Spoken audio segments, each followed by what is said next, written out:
విశాఖ మహానగరంలో గజం స్థలం లక్షలు పలుకుతోంది. ఆ లెక్కన ఎకరా 100 కోట్ల పైనే. అలాంటిది ఎకరం కాదు, 2 ఎకరాలు కాదు, ఏకంగా 13.4 ఎకరాల ప్రభుత్వ భూమిని ఓ ప్రైవేట్ సంస్థకు అత్యంత కారు చౌకగా కట్టబెట్టేస్తుండడాన్ని ఏమనుకోవాలి? చంద్రబాబు ప్రభుత్వం లులు మాల్కి అప్పనంగా దానం చేసిన ఈ భూ కేటాయింపుల వెనుక ఏదో పెద్ద గోల్మాల్ ఉందనే అనుమానాలు వ్యక్తమవుతున్నాయి. ఇప్పుడు విశాఖ వాసులతో పాటు అభివృద్ధిని కోరుకునే మేధావి వర్గాలను కూడా కలవరపెడుతున్న అంశం ఇది. ప్రపంచ ప్రసిద్ధిగాంచిన లులు మాల్స్ చాలా దేశాల్లో అంతర్జాతీయ ప్రమాణాలతో మాల్స్ నిర్వహిస్తోంది. అలాంటి మాల్ని ఆంధ్రప్రదేశ్లోని విశాఖపట్నంలోనూ ఏర్పాటు చేయడానికి లులు యాజమాన్యం ముందుకొచ్చింది. 2018 ఫిబ్రవరిలో విశాఖలో జరిగిన పెట్టుబడిదారుల భాగస్వామ్య సదస్సులో అప్పటి టీడీపీ ప్రభుత్వంతో ఒప్పందం కూడా కుదుర్చుకుంది.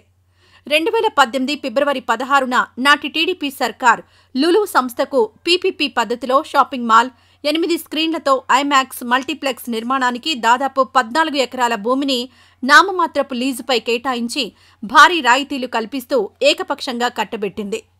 దీని వెనుక భారీ ఎత్తున ముడుపులు చేతులు మారినట్లు అప్పట్లో ప్రతిపక్షాలు, ప్రజా సంఘాలు ఆందోళన నిర్వహించాయి. ఈ నేపథ్యంలో వైఎస్సార్సీపీ అధికారంలో ఉన్నప్పుడు ఆ ప్రాజెక్టును పక్కన పెట్టేసింది. దాంతో లులు మాల్ విశాఖ నుండి వెనుతిరిగింది. అప్పట్లో లులుని తరమేసిన జగన్ అంటూ ప్రతిపక్షాలు విమర్శలు గుప్పించాయి. అప్పటి ఆ భూముల విలువ 1450 కోట్లు. మళ్లా ఇప్పుడు టీడీపీ కూటమి అధికారంలోకి రాగానే లులు ప్రాజెక్టుకు చంద్రబాబు తిరిగి పచ్చజెండా ఊపారు. గతేడాది సెప్టెంబర్ 28న సీఎం చంద్రబాబుతో సమావేశమైన లులు గ్రూప్ చైర్మన్ యూసఫ్ అలీ విశాఖలో షాపింగ్ మాల్, 8 స్క్రీన్లతో ఐమాక్స్ మల్టీప్లెక్స్ నిర్మాణంపై చర్చించారు. దీనిపై అదే రోజు ఎక్స్ వేదికగా సీఎం చంద్రబాబు ట్వీట్ చేయగా తనకు చంద్రబాబుతో 18 ఏళ్లుగా అనుబంధం ఉందంటూ లులు గ్రూప్ చైర్మన్ ప్రతిస్పందిస్తూ రీట్వీట్ చేశారు. అప్పటి వరకు యూసఫ్ అలీతో చంద్రబాబుకు అన్నేళ్ల అనుబంధం ఉందని బాహ్య ప్రపంచానికి తెలియదు. ఈ క్రమంలో విశాఖ హార్బర్ పార్క్ 13.43 ఎకరాల భూమిని అప్పగిస్తే ప్రాజెక్టు నిర్మాణాన్ని చేపడతామంటూ ఈ ఏడాది జనవరి 17న సీఎం చంద్రబాబుకు లులు గ్రూప్ చైర్మన్ లేఖ రాశారు. ఈ ప్రతిపాదనలకు సీఎం చంద్రబాబు అధ్యక్షతన ఈ నెల 13న SIPB state investment promotion board సమావేశంలో ఆమోదముద్ర వేసి మార్చి 26న లులు మాల్కు ఈ భూమిని కేటాయిస్తూ జీవో జారీ చేసింది. వాస్తవానికి లులు మాల్కు అప్పగిస్తున్న భూమిలో ప్రభుత్వ ఆధ్వర్యంలోనే నిర్మాణాలను చేపట్టి వాణిజ్య కార్యకలాపాలు నిర్వహించడం, అద్దెలకు ఇవ్వడం ద్వారా భారీగా ఆదాయాన్ని ఆర్జించే అవకాశం ఉంది.